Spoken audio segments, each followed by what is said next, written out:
नमस्कार Sudeshna news exclusive report को स्वागत करुच्ची मु विश्वजीत।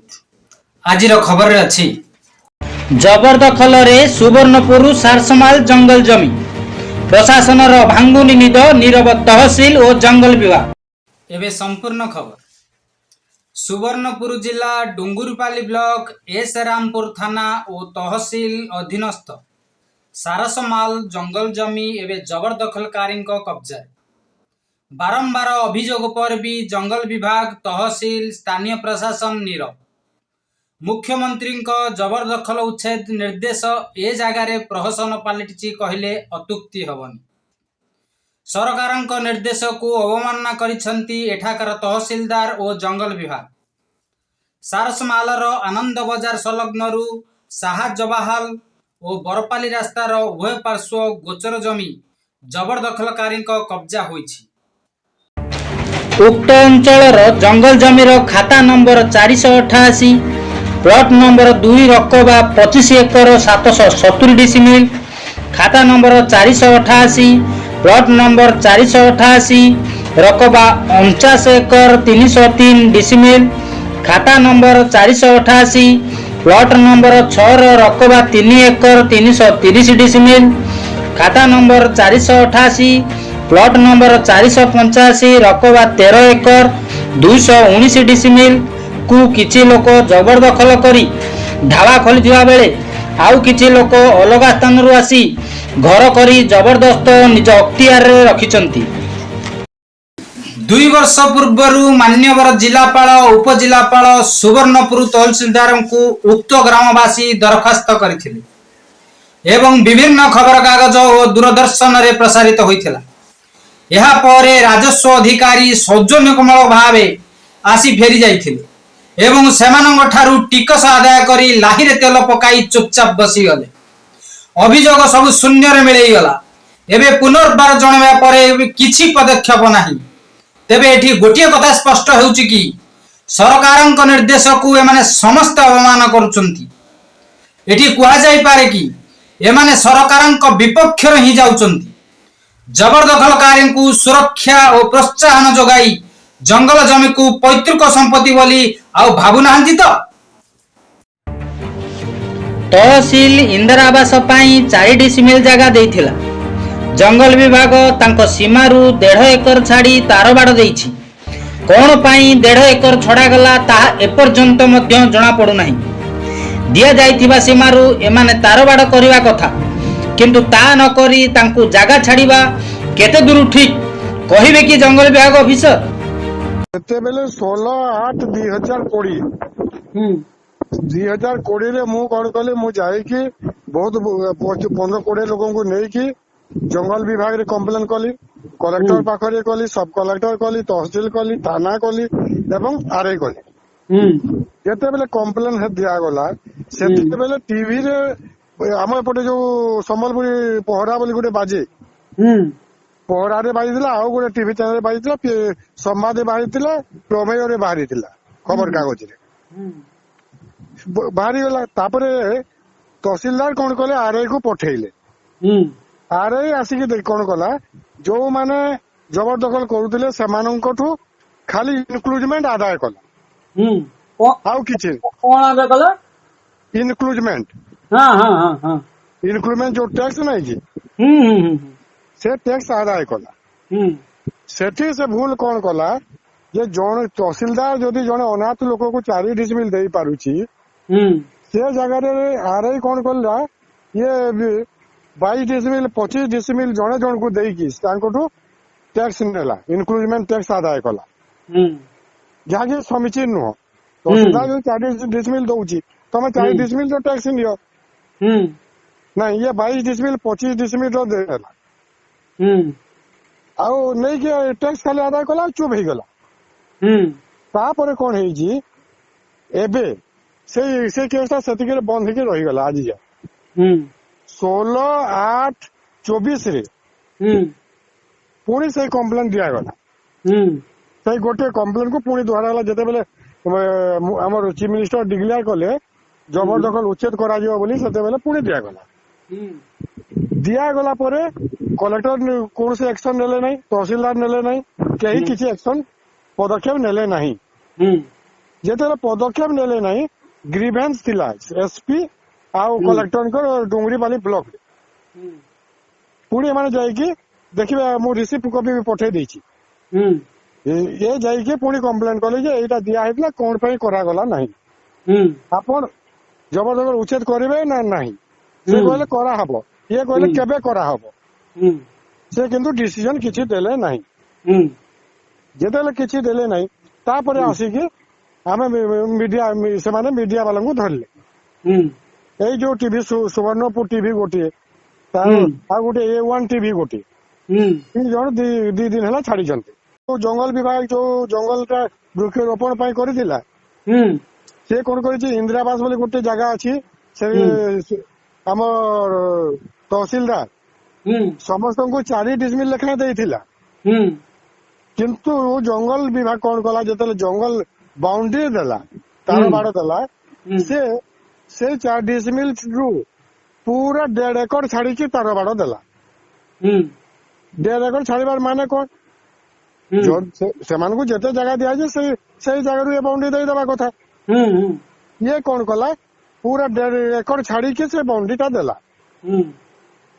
ଯାହା ଫଳରେ ଏମାନେ କଣ କଲେ, ସେଇ 1.5 ଏକର ଜାଗା ଅକ୍ତିଆର କରିନେଲେ, ଏପଟରୁ କମିଗଲା। ତାପରେ ରୋଡ ପଏଣ୍ଟ ଯୋଉଠୁ ଦବା କଥା, ସେ ସାଇଡରେ କଣ ହେଇଛି, ଢାବା ମାନେ ଖୋଲିଛନ୍ତି, ସେଇ ଜାଗାରେ ଇନ୍ଦିରାବାସ ଘର ହେଇଛି। ଗଭର୍ଣ୍ଣମେଣ୍ଟ କେମିତି ଦେଖନ୍ତୁ, ଯଦି ଆପଣ କରୁଛନ୍ତି କଲ୍ୟାଣ ମଣ୍ଡପ କରୁଛନ୍ତି, ଆପଣ ରୟତି ପ୍ଲଟ ହେଲେ ଯାଇକି ଦବ ସିଏ। ବିଡିଓ ନାଁରେ ରୟତି ହେଇଥିଲେ ରେଜିଷ୍ଟର ହେଲେ ଯାଇ ସେ ଦବ। କିନ୍ତୁ ଇନ୍ଦିରାବାସ ସେ କେମିତି ଦେଲା ସେଇ ଜଙ୍ଗଲ ଜାଗାରେ, ସେଇଟା ବି ହେଇଛି ସେଠି ଦେଖିବାକୁ ମିଳିଛି। ଆମେ ଏ ଘଟଣା ଜାଣିବା ପରେ ସୁବର୍ଣ୍ଣପୁର ଏସରାମପୁର ରାଜସ୍ୱ ଅଧିକାରିଣୀ ପଣ୍ଡକିଟାଲ ଉମା ମେହେରଙ୍କୁ ଯୋଗାଯୋଗ କରିବା ପରେ ସେ କାର୍ଯ୍ୟନିର୍ବାହୀ ତହସିଲଙ୍କ ସହ କଥା ହେବାକୁ କହିଥିଲେ। ଆମେ ରାମପୁରର ଇନଚାର୍ଜ ତହସିଲ ସୀତାରାମ ଭୋଇଙ୍କୁ ବାରମ୍ବାର ଫୋନ ଯୋଗେ ଯୋଗାଯୋଗ କରିବାକୁ ଚେଷ୍ଟା କରିଥିଲେ ବି ସେ ଫୋନ ଉଠାଇ ନଥିଲେ। ଜଣେ ମିଡିଆ ଫୋନକୁ ଆପଣ ହେୟ ଜ୍ଞାନ କରୁଛନ୍ତି, ତେବେ ଲୋକମାନଙ୍କ ସମସ୍ୟା କଣ ବୁଝୁଥିବେ ଆମେ ଠିକ ବାରି ପାରୁଛୁ। ଜଙ୍ଗଲ ବିଭାଗକୁ ଗୋଟିଏ ପ୍ରଶ୍ନ, ଆପଣ ଦେଇଥିବା ତାରବାଡ଼ ଠିକ ଅଛି ତ? ଆଗକୁ ଯଦି କିଛି ଅସୁବିଧା ହୁଏ ପ୍ରଶାସନ ହିଁ ଏହା ଦାୟୀ ରହିବ। ହଁ, ଆପଣ ଟିକେ ଦେଖିକି ଆମକୁ ତୁରନ୍ତ କହିବେ ତ, ଆଜି କାଲି ଭିତରେ କହିବେ ତ। କିନ୍ତୁ ବର୍ତ୍ତମାନ ଆମ କ୍ଲେମ ଆସିଛି, ସମ୍ପୂର୍ଣ୍ଣ ପ୍ରମାଣ ଆମ ପାଖରେ ଅଛି। ଆଜ୍ଞା, ମୁଁ ରେକର୍ଡ ଦେଖିକି ମତେ କହିବେ ତ, ମୁଁ କାଲି ଏତିକି ସୁଦ୍ଧା ଫୋନ କରିବି ଆପଣଙ୍କୁ। ଆଜ୍ଞା, ସୁଦେଶା ନ୍ୟୁଜ ଚେୟାରମ୍ୟାନ କହୁଥିଲି ମ୍ୟାମ, ପ୍ରଣାମ। କାଲି କଥା ହେଇଥିଲି, କହିଥିଲେ ମୁଁ ଦେଖିକି କହିବି ବୋଲି, ଟିକେ ଜଣେଇବେ କି ମତେ? ସାର୍ ଆଜି ସକାଳରୁ ସେ ପାଇପଲାଇନ ଯିବା ଯେ ଡିମାର୍କେସନ ରେ ଅଛି। ନାଇଁ, ଆମେ ନମ୍ବରଟା ଆମକୁ ଦିଅନ୍ତୁ ବୋଲି କହିଲୁ। ଜଣେ ମିଡିଆ ପର୍ସନକୁ ଆପଣ ନମ୍ବର ଦେବାକୁ ଭୟ କରୁଛନ୍ତି କାହିଁକି? କଲେକ୍ଟ କରିକି ଦେମି ବୋଲୁଥିଲି ଆଜ୍ଞା, ନୂଆ ତହସିଲଦାର ଅଛନ୍, କଲେକ୍ଟ କରିକି ଦେମି ବୋଲୁଥିଲି। ମାନେ କେବେ ଦେବେ? ଆମେ ପୁଣି ଆମେ ପୁଣି ଆଜି ସକାଳୁ ଆସିକିରି ଡିମାର୍କେସନ ରେ ଅଛେ, ପାଇପଲାଇନ ଯାଉଛେ ହେଲା, ପାଇପଲାଇନ ଯିବାର ଲାଗି ଡିମାର୍କେସନ ରେ ଅଛେ, ଏବେ ବି ଅଛେ, କଣ୍ଟିନ୍ୟୁ ଅଛେ କାମ। କାମ ଅଛି। ଆଉ ଗୋଟେ କଥା ମୁଁ ଜାଣିବାକୁ ଚାହୁଁଛି ଆପଣଙ୍କଠୁ, ଯେ ଯୋଉମାନେ ଭୂମିହୀନ ଥିଲେ ସେମାନଙ୍କୁ କେତେ ଜାଗା ଦେବାକୁ ଆମର ଥିଲା? ସାର୍ କେବର କଥା କହୁଛନ୍ କାଣା, ମୁଇଁ ତ ବୁଝି ନା ପାରବା କି। ଏବର କଥା କହୁଛି, ଯୋଉ ସୋନପୁର ଆମର ଯୋଉ ଅଛି, ସୋନପୁରରେ ଯୋଉ ଜଙ୍ଗଲରେ ଯୋଉ ମାନେ 4 ଡିସମିଲ ଲେଖା ଲୋକଙ୍କୁ ଜାଗା ଦିଆଯିବା କଥା, କିନ୍ତୁ ତାଙ୍କୁ 20-22 ଜାଗାର କଥା କହୁଛନ୍ତି ଆଜ୍ଞା, ସବୁଆଡେ ତ ଜାଗା ଦିଆ ହେଇଛି। ନା କେତେ ଡିସିମିଲ ଜାଗାର ନିୟମ ଅଛି? ଗଭର୍ଣ୍ଣମେଣ୍ଟର କେତେ ଡିସିମିଲ ଗଭର୍ଣ୍ଣମେଣ୍ଟ ଡିକ୍ଲାର ଦେଇଛି? ସେ ମ୍ୟାମ କୁହନ୍ତୁ। 4 ଡିସମିଲ ଜାଗା ଦିଆ ହବାର ଅଛି।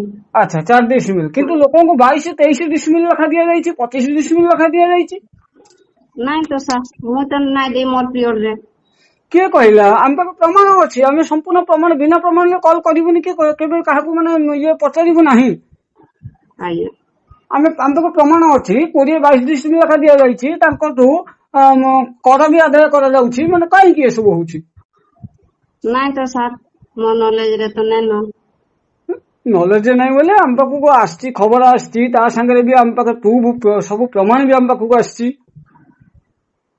तापर लोक मान जो तार जो आमर दि जाइए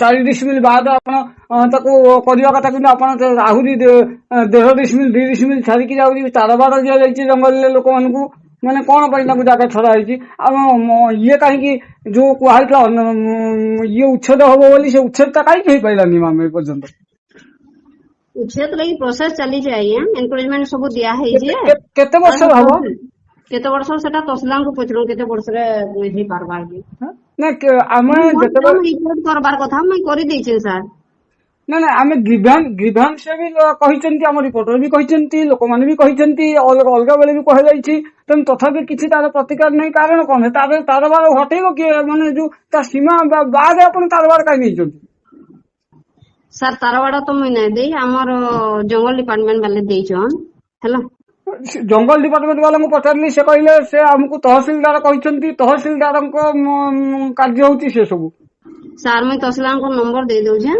आ अपन कथा है हां मते तहसीलदार को नंबर ता सेंड कर आगे खाली एतिकी नुहे समस्त प्रकार प्रमाण पत्र थाई मध्य सारसमाल ग्रामर जने बासिंदा भुवनपाली बरगड़ जिल्लार बोली राजस्व अधिकारिणी दर्शाइचंती आम प्रतिनिधि कृष्णचंद्र बारिक आमको सूचना प्रदान करिसंती एक कथा जदि सत्य तेबे एभली भूल काहेकि करागला बोली आमे राजस्व अधिकारिणी को प्रश्न करिछु ज्योत्स्ना रानी बारिक नामनी जड़े महिला भूमिहीन और दादन श्रमिक तांको इनकम सर्टिफिकेट रे दर्शा जाइछि कि तांकर वार्षिक आय 1,20,000 टंका बोली जहार मासिक आय 8,200 टंका मात्र तेबे मासको जदि 8,200 टंका हैला तेबे वर्ष को केते पड़िला आपण हिसाब केमिति भूल होई गला मन इच्छा कार्य करी कहार क्षति करेबा केते शोभनीय आउ जनकर धान बिक्री कार्ड दीर्घ 2 वर्ष ऊर्ध्व हबो आपण काहे की रखिचंती कोन पाई ए सब बयान करूची कि एटी दुर्नीति नुहे महा दुर्नीति चलीची सरकारक निर्देशनामार अवमानना करी आपण माने ओडिशा सरकार को विरोध करुचंती निश्चय यार समाधान करंतु यथाशीघ्र जन असंतोष सृष्टि हेबा आगरु एही घटना रे पूर्णछेद पकांतु ए खबर प्रसारण परे देखियो को बाकी रहिला प्रशासन रो निद केबे भांगुची आजि पई एतिकी पुणी देखा आउ एक नुआ खबर सहित रहुछु नमस्कार।